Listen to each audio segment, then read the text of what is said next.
guys, ito yung alaga ko na river slider. Ayan siya guys.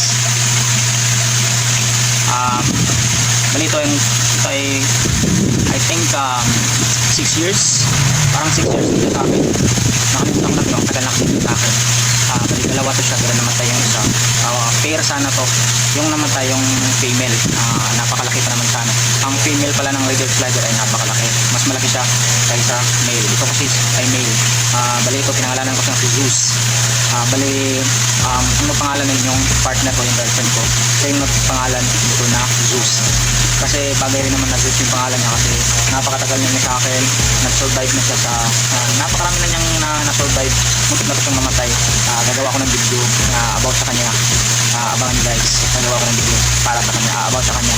Marami nang pinagdadaanan yung turtle na to, kaya napakaganda ng story ng turtle na to. Siya nga pala guys, Zeus. Lilinisin natin siya para matanggal yung kanyang mga dumi dito sa likod. Ngayon mo guys, napakadumi na. Tara.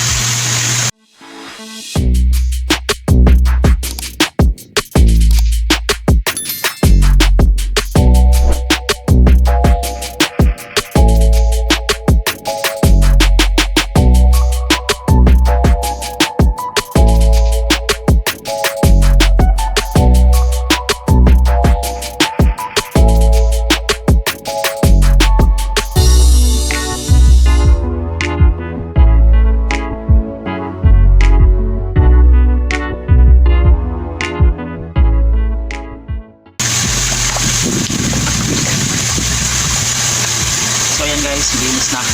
Actually meron pa talaga mga ganito, pero okay lang naman yan. Hindi naman yan nakakabahala sa mga turtle natin.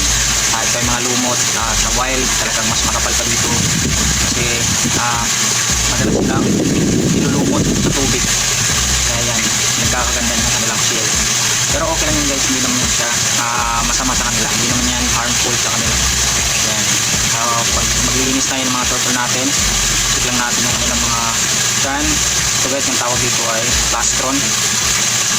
Check lang natin, baka mayroong mga fungus. Check natin, baka may mga sugat sila. Pag wala naman, so balik natin sila sa kanilang enclosure na malinis na.